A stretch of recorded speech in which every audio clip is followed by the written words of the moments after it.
존경하는 1380만 도민 여러분, 장영국 의장님을 비롯해 선배 동료 의원 여러분, 이재명 도지사님과 이재정 교육감님을 비롯한 공직자 언론인 여러분, 안녕하십니까? 도시환경위원회 소속 민생당 김진아 의원입니다.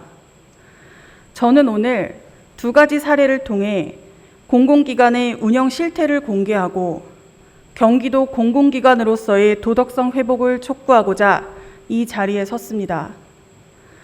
첫째로 경기주택도시공사의 사례입니다. 지난 3월 직원 복리를 위해 경기주택도시공사가 운영 중인 공용 합숙소에 사장이 직원과 함께 사용하는 것처럼 허위로 문서를 작성하고는 사장 혼자 사용하고 있다는 제보가 있었습니다.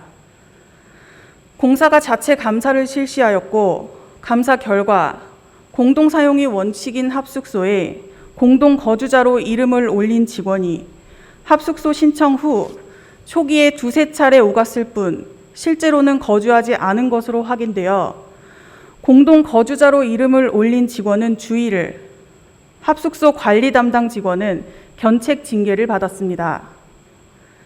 애초에 신청이 허위로 이루어진 것이 아니라 직원이 신청을 하고도 사용하지 않았다는 것입니다. 그런데 경기주택도시공사의 합숙소 규정상 신청 주체가 직원에서 임직원으로 확대된 것은 2020년 4월 21일이었고 사장이 합숙소 입소 신청일은 4월 24일이었습니다. 규정이 바뀌고 불과 3일 후에 입소 신청을 한 것입니다. 그리고 올해 3월 문제가 야기되던 시점에 공사는 사장이 단독으로 합숙소를 제공받을 수 있도록 지침을 한 차례 더 개정하였습니다. 사장은 현재까지 아무런 제재 없이 30평대의 아파트를 합숙소로 제공받아 단독으로 사용하고 있습니다. 수차례 규정 개정으로 대놓고 사장을 위한 혜택을 만들어내고 그 과정에서 문제가 제기되자 내부 감사를 통해 관련 직원을 징계하는 것으로 마무리하는 행태, 과연 아무런 문제가 없다고 할 수 있는 것인지 묻고 싶습니다. 두 번째는 경기도 일자리 재단에서 있었던 직장 내 괴롭힘 사건의 처리 과정에 대한 내용입니다. 7월 1일 SBS 뉴스 내용을 잠시 보시겠습니다. 행정감사에 걸리지 않을 방법을 찾으라면서 그게 업무이자 능력이라는 말을 들었다는 겁니다. 머리를 쓰라고 머리를 쓰잖아.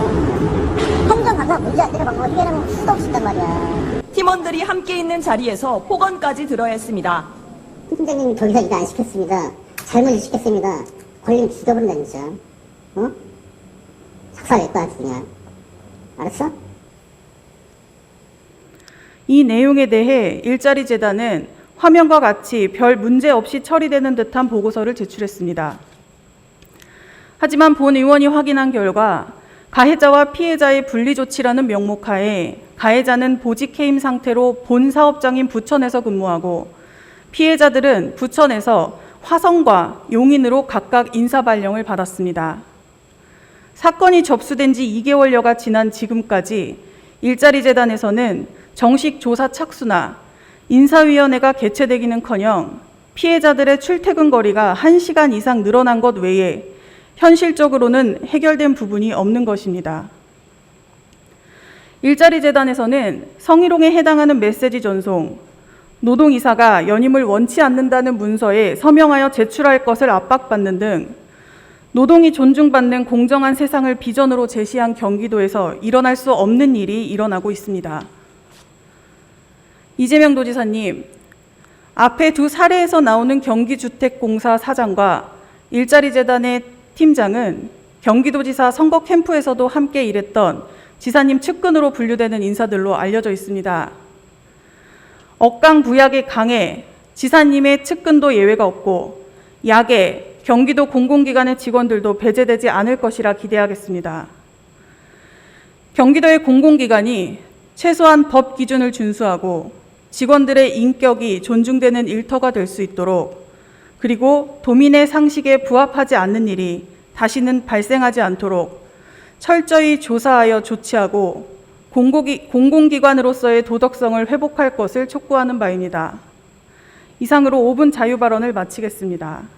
경청해 주셔서 감사합니다.